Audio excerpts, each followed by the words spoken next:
हरियाणा पंजाब के शंभू बॉर्डर पर आंदोलन कर रहे किसानों ने 21 जनवरी को दिल्ली कूच का ऐलान कर दिया है। किसान नेता सरवण पंधे ने कहा कि इसमें 101 किसान शामिल होंगे। उन्होंने कहा कि केंद्र सरकार अभी तक वार्ता का मन नहीं बना रही है, इसलिए आंदोलन को और तेज करेंगे। उन्होंने पीएम नरेंद्र मोदी को चेतावनी भी दी कि उनके प्रधानमंत्री रहते ही देश में एमएसपी पर फसल खरीद की गारंटी का कानून आएगा। किसानों की सभी मांगे देश हित में हैं और उन्हें लागू कराया जाएगा। सुप्रीम कोर्ट गुजरात के गोधरा ट्रेन अग्निकांड मामले में आगामी 13 फरवरी को सुनवाई करेगा। गौरतलब है कि इस मामले में गुजरात सरकार ने याचिका लगाई थी।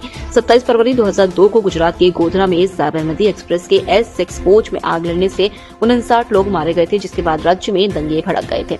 सुप्रीम कोर्ट ने गुरुवार को कहा कि वह 2002 के गोधरा ट्रेन अग्निकांड मामले में गुजरात सरकार और कई अन्य दोषियों की तरफ से दायर अपीलों पर 13 फरवरी को सुनवाई करेगा। वहीं इस मामले में जस्टिस JK माहेश्वरी और अरविंद कुमार की पीठ ने स्पष्ट किया कि अगली सुनवाई की तारीख पर मामले में कोई स्थगन नहीं दिया जाएगा। मैं ना कोई मॉडल हूं और ना कोई संत, मैं सिर्फ एक एंकर हूं और एक्ट्रेस थी। संतों ने महिला होने के बावजूद मेरा अपमान किया, आनंद स्वरूप को पाप लगेगा, यह कहकर हर्षा रिछारिया रो पड़ती हैं। प्रयागराज के महाकुंभ नगर में पेशवाई के रथ पर बैठने के बाद चर्चा में आई हर्षा रिछारिया ने खुद को 10x10 के टेंट में कैद कर लिया है। 24 घंटे से वह इसी टेंट में है। हर्षा मध्य प्रदेश के भोपाल की रहने वाली है। कांग्रेस सांसद राहुल गांधी गुरुवार देर रात दिल्ली में एम्स के बाहर मरीजों से मिले। राहुल ने मरीजों से उनका हाल चाल जाना, साथ ही जिन दिक्कतों का सामना करना पड़ रहा है उसके बारे में पूछा। राहुल ने सोशल मीडिया पर कई तस्वीरें शेयर की और लिखा, बीमारी का बोझ, ठिठुरना वाली सर्दी और सरकारी असंवेदनशीलता। आज एम्स के बाहर उन मरीजों और उनके परिवारों से मिला जो दूर दराज से इलाज की आस में आए हैं। महाकुंभ का आज 5वां दिन है। चौथे दिन 30 लाख से ज्यादा भक्तों ने डुबकी लगाई। वहीं अब तक टोटल 7 करोड़ लोगों ने संगम में स्नान किया है। लखनऊ में गुरुवार को सपा प्रमुख अखिलेश यादव ने महाकुंभ को लेकर सरकार पर तंज कसा। कहा, सरकार का हर आंकड़ा फर्जी है, कुछ ट्रेनें खाली जा रही हैं। सुनने में आया है कि गोरखपुर वाली ट्रेन खाली गई है। भाजपा का हर आंकड़ा फर्जी है। देश के उत्तरी राज्यों में बर्फबारी के साथ साथ घने कोहरे का भी असर लगातार बना हुआ है। शुक्रवार सुबह 18 राज्यों में कोहरे के कारण विजिबिलिटी घटी। दिल्ली में 117 से ज्यादा फ्लाइट लेट हुई हैं, वहीं 10 कैंसिल की गई। दिल्ली आने वाली 27 ट्रेनें भी अपने निर्धारित समय पर नहीं पहुंच सकी। हिमाचल प्रदेश के ऊंचे पहाड़ फिर बर्फबारी से सफेद हो गए हैं।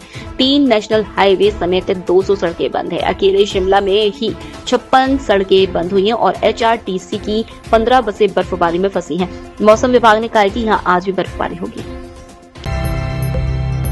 दुनिया के सबसे ताकतवर रॉकेट स्टारशिप का 7वां टेस्ट पूरी तरह कामयाब नहीं रहा। भारतीय समय अनुसार 17 जनवरी को सुबह 4 बजे टेक्सास के बोका चिका से रॉकेट लॉन्च किया गया। लॉन्चिंग के 8 मिनट बाद बूस्टर अलग होकर वापस लॉन्च पैड पर आ गया। शिप में ऑक्सीजन लीक होने से ब्लास्ट हो गया। स्टारशिप स्पेसक्राफ्ट और सुपर हैवी रॉकेट को कलेक्टिवली स्टारशिप कहा जाता है। स्टारशिप में 6 रैप्टर इंजन लगे हैं। इलेक्शन कमीशन ने दिल्ली चुनाव से पहले प्रचार में आर्टिफिशियल इंटेलिजेंस के इस्तेमाल पर एडवाइजरी जारी की है। आयोग ने राजनीतिक दलों को AI का सही इस्तेमाल करने का निर्देश दिया। आयोग ने कहा है कि अगर पार्टियां AI से तैयार किए गए कंटेंट का इस्तेमाल कर रही हैं तो उसमें इसका डिस्क्लेमर जरूर लगाएं, ताकि जनता को पता रहे कि यह कंटेंट AI से जनरेट किया गया है। अगर इसके बावजूद किसी भी पार्टी या नेता की तरफ से गलत जानकारी दी जा रही है तो कार्रवाई होगी। पश्चिम बंगाल के मिदनापुर मेडिकल कॉलेज और हॉस्पिटल में डिलीवरी के बाद महिला की मौत मामले में मुख्यमंत्री ममता बनर्जी ने एक्शन लिया है। उन्होंने हॉस्पिटल के 12 डॉक्टर्स को सस्पेंड करने का आदेश दिया। उन्होंने महिला की परिजनों को 5 लाख रुपए और सरकारी नौकरी देने का भी ऐलान किया है। दरअसल मिदनापुर हॉस्पिटल में 8 जनवरी को डिलीवरी के बाद 5 महिलाएं कथित रूप से गलत सलाइन चढ़ाने से बीमार हो गई थी। बाद में एक महिला की मौत हो गई थी। उसका बच्चा मिदनापुर हॉस्पिटल में ही भर्ती है।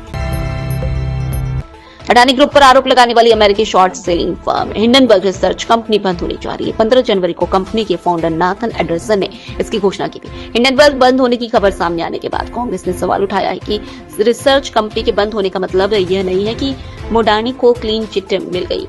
आज भी जहां देखो वहां अडानी है। एक कंपनी के बंद होने से सवाल नहीं बदल जाएंगे। कांग्रेस नेता जयराम रमेश ने एक बड़ा लेटर भी सोशल मीडिया एक्स पर जारी किया। जयराम ने लिखा, रिसर्च कंपनी ने अडानी पर जो आरोप लगाए थे वह आज भी गंभीर है। इसमें राष्ट्रीय हित की कीमत पर प्रधानमंत्री के करीबी मित्रों को और समृद्ध करने के लिए भारत की विदेश नीति का दुरुपयोग शामिल है।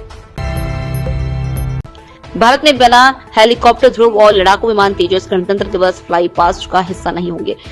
इसे महीने गुजरात के पोरबंदर में एडवांस लाइट हेलीकॉप्टर ध्रुव के क्रैश होने के बाद यह फैसला लिया गया है।